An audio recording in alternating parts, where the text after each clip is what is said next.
All the work that I've done in my life will be obsolete by the time I'm 50. Steve Jobs. Steve Jobs. Steve Jobs. It's a guy who touched our lives in so many ways. He's really being considered the Thomas Edison of our time. And Steve Jobs will be one of the defining figures of the technology that has absolutely transformed the world. It's created another universe that we could not have anticipated. Yeah.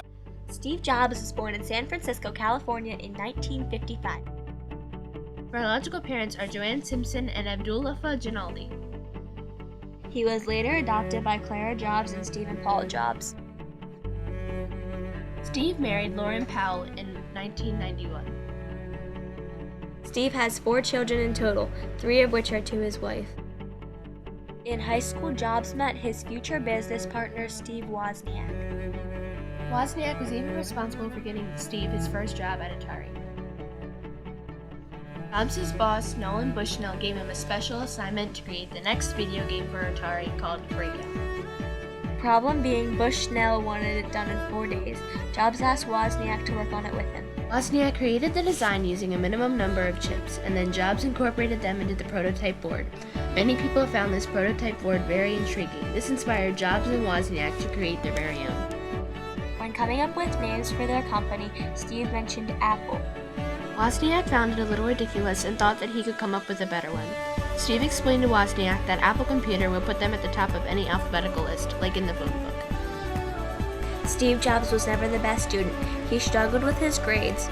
Steve graduated from Homestead High School in Cupertino, California with a low GPA of 2.65. Peter attended Reed College, but he dropped out of college his first semester. Jobs said that school was pretty hard for him.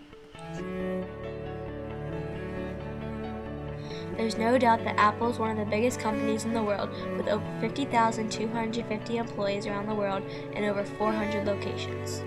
In an interview in 1985, Jobs told about the tremendous fall in Apple stock.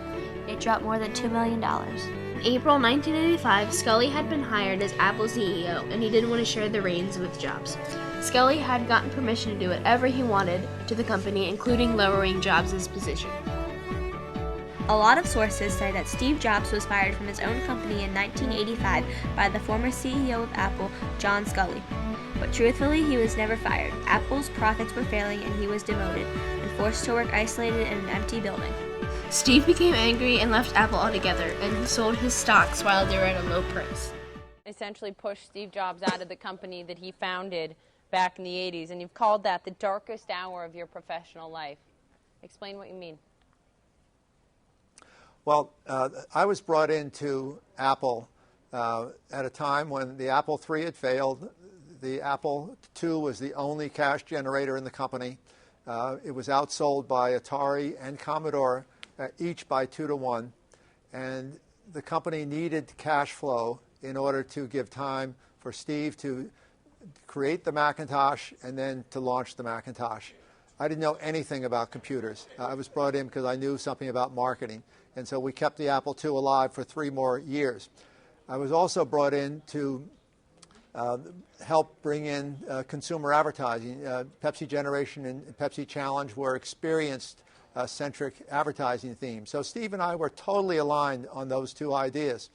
Where it broke down was in 1985, the Macintosh Office, which is what we called it at that time, was just not powerful enough. The processor technology just wasn't there yet to be able to really be a functioning tool the way Steve had envisioned.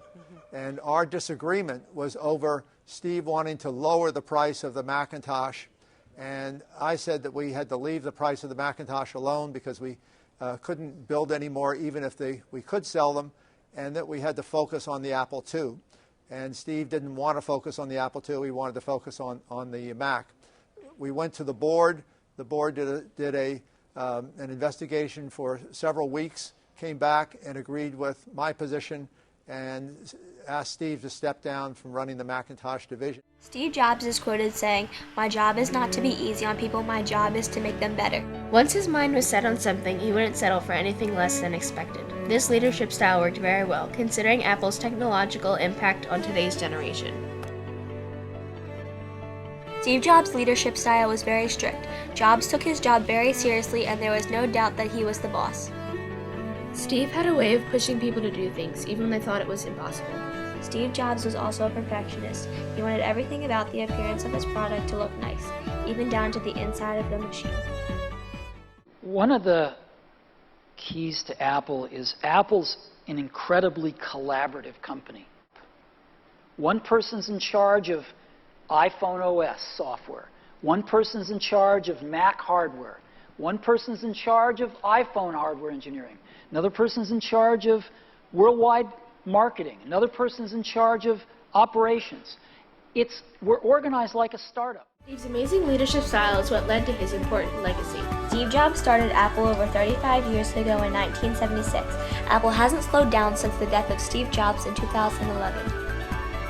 If anything, his legacy has challenged the company to improve more than ever with all their new products. About a third of the 458 patent inventions credited to Steve Jobs have been improved since he died. Steve had 313 patent inventions as of October 5, 2011, the date of his death, but has received 141 more since then. His name continues to live on even though it's been years since his death. To this day, books are being written about Steve and his career. These books talk about how he has impacted the computer world and impacted our daily lives. Apple is confirming that Steve Jobs has passed away after a battle with pancreatic cancer. Steve Jobs, the American innovator and co-creator of Apple, has died tonight Apple at the age of Incorporated 52. announced tonight that company co-founder and former chief executive Steve Jobs has died. Steve Jobs' life came to an end on October 5, 2011. He had died of pancreatic cancer and respiratory arrest.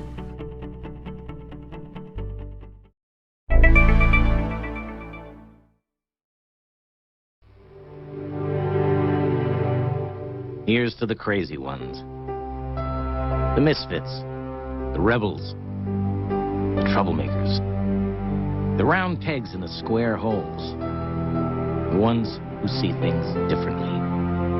They're not fond of rules, and they have no respect for the status quo. You can quote them, disagree with them, glorify or vilify them, but the only thing you can't do is ignore them. Because they change things. They push the human race forward. And while some may see them as the crazy ones, we see genius. Because the people who are crazy enough to think they can change the world are the ones who do.